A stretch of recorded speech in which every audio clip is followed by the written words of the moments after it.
the stage, Rashid Wesley!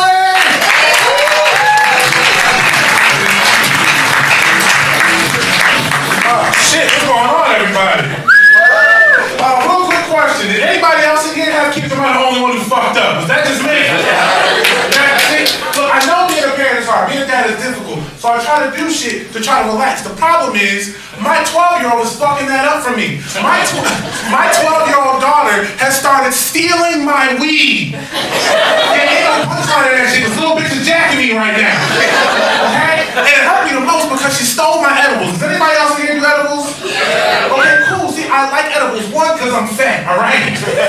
Niggas told me, yo, they put weed in fucking Reese's cups. I'm like, I can get high and diabetes at the same time. Sign me the fuck up. But also, I like edibles because it lets me time my high in movie runtime, okay? Like, I know, for instance, I know James Cameron's Avatar, 3 gummies long. I know that shit. Alright? Only 3 though, because I'm not paranoid, I just really understand what the movie's about now. Alright? Just sitting there like, yo, if Avatar ain't about blue niggas, then why they all got Allen Iverson braids? Explain that shit to me. You see an alien, I see a Hall of Fame point guard. That's what the fuck I'm looking at. But I realize that these gummies are strong as fuck, so I'm like, shit, I gotta go up there. She's tweaking right now. We go in her room, this bitch is so high, she's trying to blow out a light bulb. That's how high she is. My wife was like, oh my goodness, I think she's high. Like, you think? Just look at her, she as high as pigeon titties right now. She is fucked up. You so big, Lizzo can fit through them. She is high as hell right now. She's like, how could you do this to me? How could you do this to you? You didn't get your drugs jacked by niggas at Hello Kitty book bag. That was me. That shit happened to me. She's like, so what are you gonna do? I'm like, I'm gonna fuck up her high. She steals my shit, I'm gonna give her the worst night ever. Best thing I did that whole night, I let her think she was dead for 45 minutes. She finally gets to sleep, I just walk in the room, baby, wake up. Huh? I'm like, oh God, baby, wake up, what are we gonna do? She's like, I'm awake. I'm like, oh shit, I gotta grab the shovel, bury her out back. She starts screaming, she sounds like Kermit from the Muppets. I'm not doing it! I'm like, yeah, I'm going back and bury her next to the other one. She's like, the other one?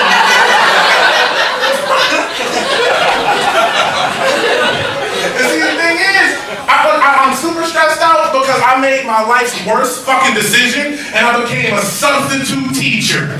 Yeah, it's fucked up. And the thing is, I teach a lot of neurodivergent kids, which is weird because when we were growing up, there was no such thing as neurodivergency. Nigga, you were just special. Now, there was good special and there was bad special. Good special, hey, you'll organize your crayons by color real fast. Bad special, don't leave them alone with your crayons. You'll eat them. Either way, you always ended up in that small-ass classroom with the nigga with the mittens. He just had a sign on his shirt that said, he bite.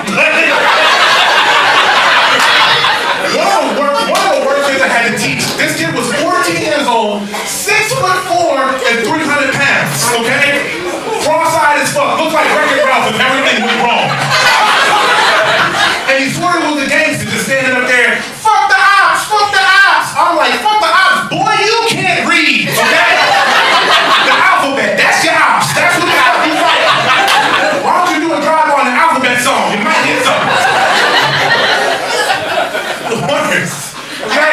And sometimes, like, being a substitute teacher is hard because we don't work in the summer, so you kind of broke. And I get sad about it sometimes. But then I hear some shit that that reminds me, you know what? You don't want to be rich because rich people do crazy shit with their money, all right? Like that submarine shit that just happened. Yeah, everybody was so sad. Oh no, a bunch of billionaires died at the bottom of the ocean. I'm like, that's just God telling me, you know what, bro? It's okay to be broke. Like, you don't gotta be rich.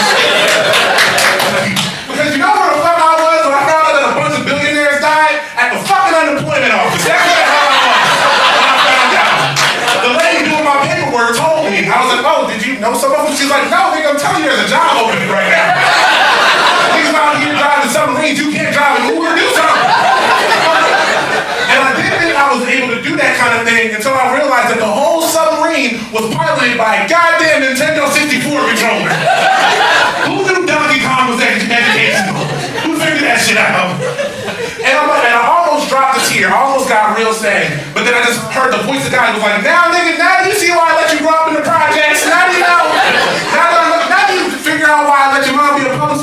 your dad leave, that's why I did it.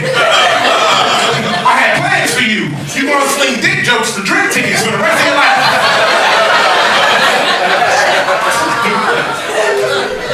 Which is true. Like, I didn't grow up with a lot of money. I just imagine trying to tell my mom, hey, I want to save up some money so we can go to the bottom of the ocean. She's like, boy, I'm trying to get change together so we can go to the mall and you can walk past the Disney store. That shit right there is $25. So I lived in Williamsport. I actually moved out there after I got married. Now, so I had to get used to a lot of new shit that I was not used to, okay? Like, they have wildlife in fucking Williamsport. Like, I don't know what kind of shit. Mountain lions on meth, bears and white beaters. I don't know what the fuck they got going on in the mountains, but it's like a whole animal kingdom is in the same trailer park. I don't know what the fuck. Okay? But I'm not used to that shit. Wasn't no wildlife in the hood. I had one animal in my house. It was a rat and his name was Tim. Nigga wasn't even my pet, he just lived there. Trying to judge me and shit. Talking about like, walking out of my kitchen every morning like, yo, y'all out of milk. I don't know how y'all live like this. This is disgusting. I'll end on this. You guys together? You guys married? Yeah. Alright, well, you sounded like positive. She was like, define together. Like, your name is Scam Likely in my phone just in case my real man called. Like, y'all still do free shit together? What? Y'all still do free shit? Oh, see, that's the look of a woman who's never played hide the pepperoni slice. It's like, baby, listen, you gotta hide this on your body and I'm gonna find it with my mouth. You gonna be my personal pan tonight. But we gotta do it with the air conditioning on. When it gets warm in here, the whole room smells like deep dish. I can't do that. All right, that's my time, guys. You guys have been amazing.